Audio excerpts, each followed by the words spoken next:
ಶ್ರೀಕೃಷ್ಣ ಅವರು ನೀಡಿದ ಉಪದೇಶಗಳು ಮುಖ್ಯವಾಗಿ ಭಗವದ್ಗೀತೆಯಲ್ಲಿ ದೊರೆಯುತ್ತವೆ. ಈ ಉಪದೇಶಗಳು ಜೀವನವನ್ನು ಸರಿರೀತಿಯಲ್ಲಿ ನಡೆಸಲು ಮಾರ್ಗದರ್ಶಕವಾಗಿವೆ. ಮುಖ್ಯವಾದ ಕೆಲವು ಉಪದೇಶಗಳು ಇಲ್ಲಿವೆ. 1. ಕರ್ಮಯೋಗ ಅಂದ್ರೆ ಕೆಲಸವೇ ಪೂಜೆ. ಕೃಷ್ಣನು ಹೇಳುವುದೇನೆಂದರೆ, ನಾವು ನಮ್ಮ ಕರ್ತವ್ಯವನ್ನು ನಿಷ್ಠೆಯಿಂದ ಮಾಡಬೇಕು. ಫಲದ ಬಗ್ಗೆ ಹೆಚ್ಚು ಚಿಂತಿಸದೆ ಕೆಲಸ ಮಾಡುವುದು ಮುಖ್ಯ. ಕೋಟ್ಸ್: ನೀನು ಕೆಲಸ ಮಾಡು, ಫಲವನ್ನು ದೇವರ ಮೇಲೆ ಬಿಡು. ಅನ್ಕೋಟ್ಸ್. 2. ಫಲಾಸಕ್ತಿ ಬಿಡುವುದು. ಯಾವುದೇ ಕೆಲಸ ಮಾಡಿದ ನಂತರ ಅದರ ಫಲದ ಮೇಲೆ ಆಸಕ್ತಿ ಇಡಬಾರದು. ಇದರಿಂದ ಮನಸ್ಸಿಗೆ ಶಾಂತಿ ಸಿಗುತ್ತದೆ. 3. ಧರ್ಮದ ಮಾರ್ಗದಲ್ಲಿ ನಡೆಯುವುದು. ಎಲ್ಲಾ ಸಮಯದಲ್ಲೂ ಸತ್ಯ ಮತ್ತು ಧರ್ಮದ ಮಾರ್ಗವನ್ನು ಅನುಸರಿಸಬೇಕು.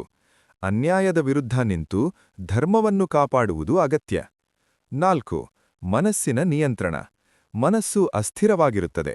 ಅದನ್ನು ನಿಯಂತ್ರಿಸುವುದು ಅತ್ಯಂತ ಮುಖ್ಯ. ಧ್ಯಾನ, ಶ್ರದ್ಧೆಯಿಂದ ಮನಸ್ಸನ್ನು ಸ್ಥಿರಗೊಳಿಸಬಹುದು. 5.